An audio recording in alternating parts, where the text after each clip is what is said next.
Hi, I'm Sherelle Walters Rodriguez, and welcome to CCPL Get Transformed. Well, if you're like a lot of people, not a week goes by where you don't hear something about the opioid crisis.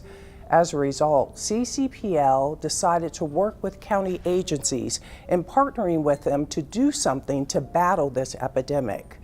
The mental health department comes into our libraries and they train people in a Revive program. The Revive program helps people to identify someone who may be overdosing and teaches them how to use a life-saving drug called Narcan. We're also partnering with Chesterfield County Police. We're handing out these opioid and heroin treatment resources cards. On the back is a list of agencies that someone can call if they are struggling with an addiction. We're doing our part by providing these deactivation drug packets. You bring in your prescription drugs, and this is a way to get rid of them safely so they're not sitting around tempting someone who may have an addiction. And also, our Loud and Clear magazine focuses this quarter on the opioid epidemic. Author Beth Macy is coming. We also have a feature about her. You may know her because she wrote the book Dope Sick. It talks about how we've gotten to this point with this opioid epidemic. So for the next 5 or 10 minutes, you're going to hear from several different county agencies that will talk about what they're doing in order to fight this epidemic. And we too have been impacted. We've had 2 overdoses in our libraries. It was actually right before Christmas. It was December of 2017 when we had an incident with opioid use in the library. We went in there and saw the individual who had overdosed on heroin, passed out, slumped, and falling from the toilet in the handicap stall onto the floor. So basically what we had seen was this individual's eyes had rolled back in her head, her lips were blue. They put her on a stretcher. They had started CPR. They were the ones who administered the Naloxone. We did not have any of that in the branch. We hadn't had the training yet. Is everybody familiar and kind of heard of the Good Samaritan law? We did have training just like 2 weeks after that, the Revive opioid training with Naloxone and how to administer it. The other thing that struck me after the fact is I kept noting that she was making noises. I did think that she was just going to get sick, but in the opioid training, they talked about the death rattle and the gurgling noises, and I was like, oh, she was doing that. That was what was happening. And I took the noise that I was hearing as a sign of body functioning, but it was body shutting down. One thing that was nice about that training, it did show me that we have the resources. There was the tool in our tool belt of what to do in that situation, and we also changed some of our processes. This will make us faster, respond better, quicker, because we're thinking about what to do if has happened.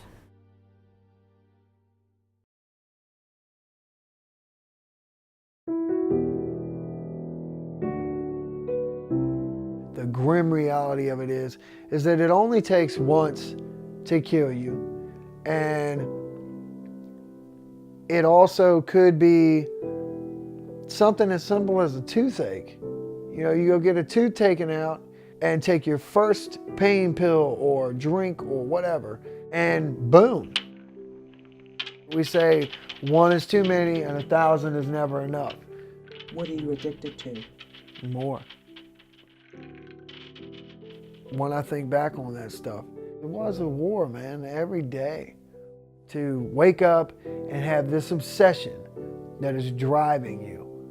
If you don't feed it, it's just the end of the world. But I'm not fighting that war no more. There is hope. There is hope.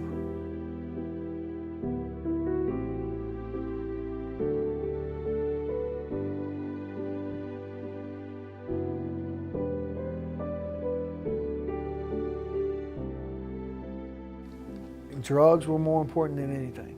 Like if my parents had 2 pain pills left, 1 for each of them, I would find a way to go in there and steal 1. It completely hijacks the brain and it moves up in this idea of this is what I need to survive. When I look back on the nights that I was homeless and it was raining and I didn't have anywhere, not even a stoop to sit under, and it was cold, all I could think about was getting high.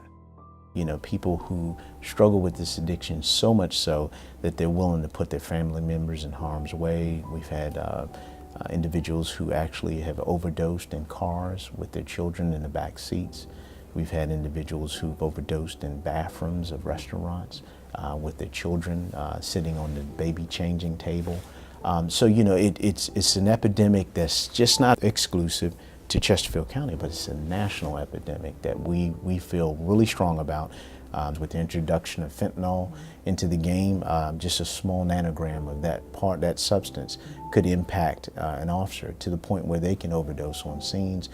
We also have canines that we actually deploy to utilize. People don't think about the fact that the dogs, their primary function is sniffing. So we have to have mechanisms in place like naloxone to be able to provide to officers as well as our canines should they find themselves involved in an overdose situation. Narcan is a prescription medication that is, that reverses opiate overdoses.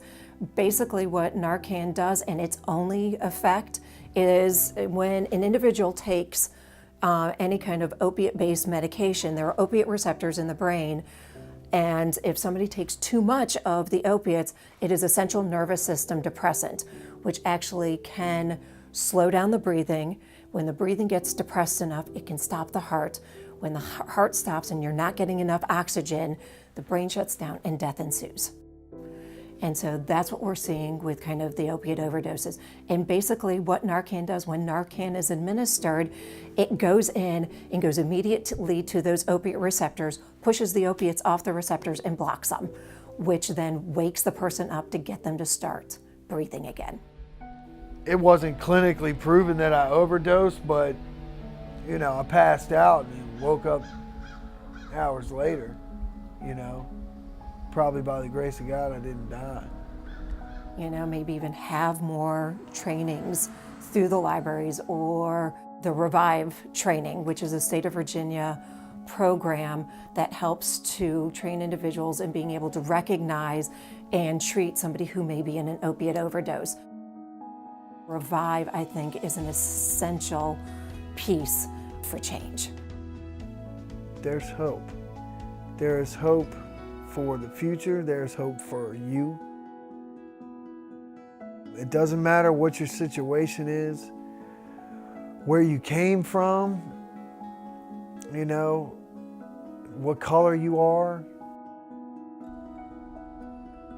There is hope. There is hope.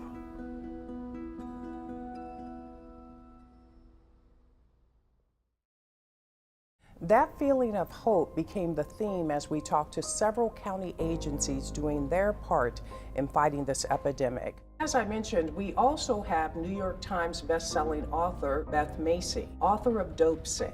She'll be here in January to talk about that book and what we can do in order to fight this epidemic. Her information and what she is powerful.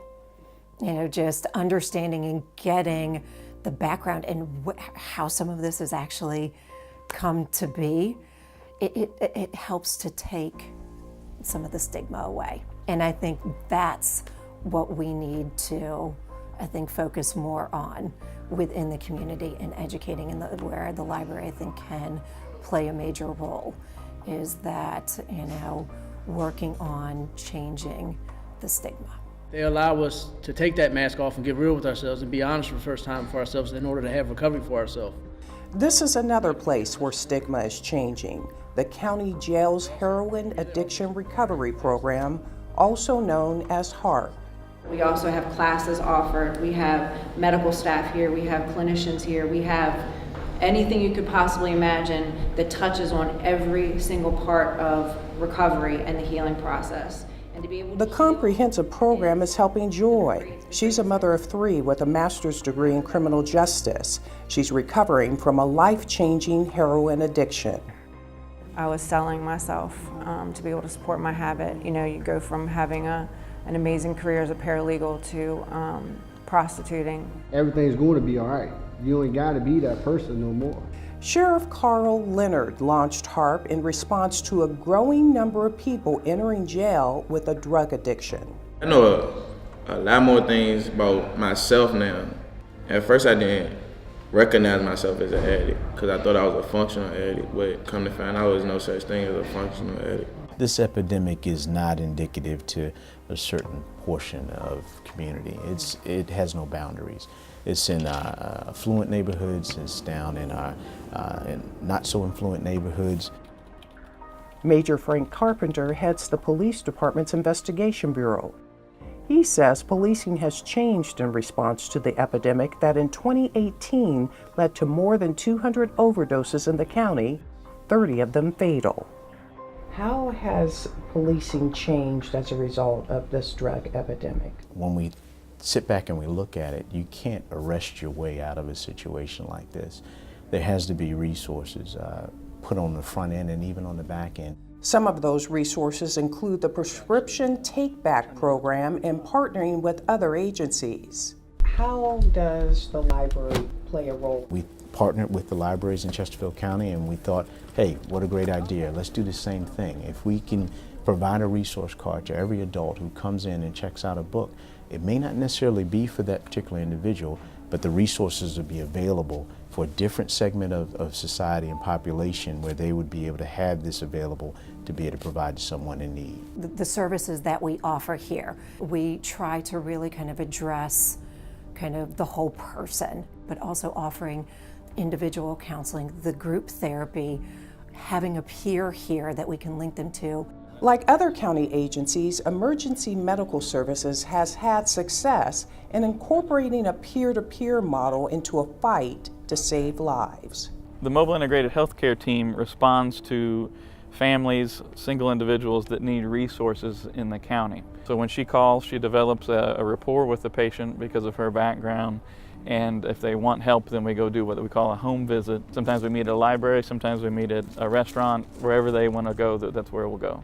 The service, part of Mobile Integrated Health Unit, is the first in the state and is serving as a model nationwide. The sole reason why we are so successful in our program, because she has had the background, she's survived, she's thriving now, and when someone can make an instant connection of, I've been there, I've done that, let's talk about things. My peer has really turned around at least 13 people since February. A lot of people that we've run into in Chesterfield say they really connect with her and they're able to have a one-on-one conversation about their life. If you know someone who needs some help, you can send them to the library to pick up one of these resource cards, or they can contact any of the agencies that we featured in the last piece. Also, if you would like to be of help, remember we do have the Revive workshops. They're listed on our website, library.chesterfield.gov, or in our Loud and Clear.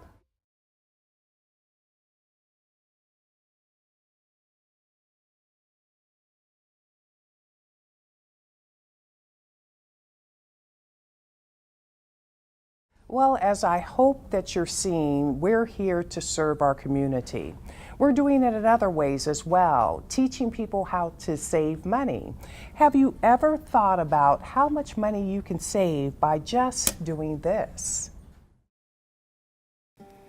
Well, the program is about allowing checkout of energy auditing equipment for use by people in the community. We had some equipment that we had purchased with a grant, and we thought, how can we use the equipment? The teachers had been checking it out and using it in their classrooms for years.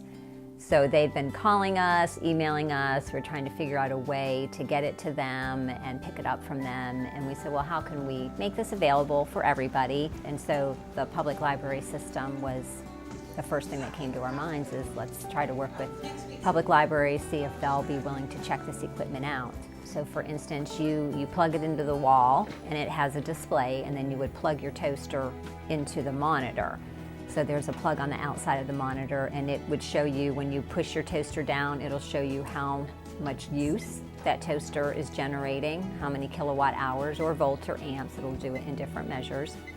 And then on the display also shows you the cost of that. usage. So it'll show you by the day, the week, or the month. So you can kind of relate what and how much something's using to how much that use is costing you on your electric bill every month. These meters can bring awareness to the homeowner as to what things maybe I should only plug in when I'm going to use them and not have them plugged in 365 days a year. And I think it brings awareness to homeowners that would check out the equipment to maybe see all those things in their home that they don't even realize they have plugged in, and make you think, oh, what is that using? Like that spare bedroom that has an alarm clock in there, or the family room where you have your PlayStation hooked up and maybe it's not being used. A lot of things in our home that are plugged in draw a power load even when they're not being used, and so you're spending money on those. Since the meters tell you the cost of that, you can think, well, wow, if I unplug that and that and that, this is how much I'd save per month. So you can really put a dollar amount to that conservation, and you should be able to see that in your monthly bill. I think it's a good partnership because libraries are accessible. We have branches throughout the county. They're free for all residents, and they really have a proven and reliable means of circulation. So they're really a good match for something like this. From collections to programs, we have something for everyone. If you're starting to get your 2019 calendar together, be sure to add Murder Mystery. That is our very popular event at Clover Hill Library, where people come out and play detective and try to solve the crime. In addition to that, we have the County Black History Month. Many exciting things going on in the month of February, where we'll have theatrical presentations, we'll have an opportunity for you to trace your ancestry. We have puppet shows, so come on out for Black History Month. And lastly, we have our very popular Comic-Con. Come on out to Meadowdale Library, where you can dress up as your favorite Marvel character or some other character. So we invite you to come out to Meadowdale in March to enjoy the festivities. Well, we look forward to seeing you at one of those events in 2019. Now, we're in Central Library's makerspace, and if you haven't been here, we encourage you to come on out. There's so many wonderful activities that take place in our makerspace, one of which is our 3D printer. But if you're unable to come here, you might want to contact the library, because our assistant branch manager, Ben Strom, he travels the county sharing with people the wonders of the 3D printer. We were able to join him at the Lifelong Learning Institute. I'm going out to a place called the Lifelong Learning Institute out in Midlothian. Basically, for their members, they bring in people from the community and they just teach stuff. Just because, you're never too old to stop learning and picking up new things. So I go and I teach 3D printing there. To take stuff that people are like, oh yeah, I read about that, I heard about that, I saw it on TV, I've read a thing online, and be like, oh yeah, here it is. You can actually use this right now, and you don't have to be an expert, and I'm not looking over your shoulder telling you need to be doing something that's going to change the world with it. You can just have fun with it. When I'm here at the library, I only get people who already know we're here at the library, which is great, but if you really want to reach new people, you got to get outside the walls, you got to meet new audiences. You almost get better questions and better responses from people who aren't really technology backgrounded, because they're seeing this with fresh eyes and they're like, oh man, could you do this? And I'm like, oh yeah, I never thought of that, but I bet we could. The outreach it's one of the most fun parts of my job, getting to go out, and whether it's talking to a whole bunch of third graders or at a senior center or a church or just, wherever I am called to. This is what we are now. And we still got books, we got tons of them, but we're also so much more than just that now. And it is definitely an honor and a pleasure to be able to be such a big part of that here at Central with the Makerspace. For more information on our 3D printer, makerspace, or field trips, you can call 751-CCPL, or you can visit our website at library.chesterfield.gov. Well, we hope you've learned something from this edition of CCPL Get Transformed.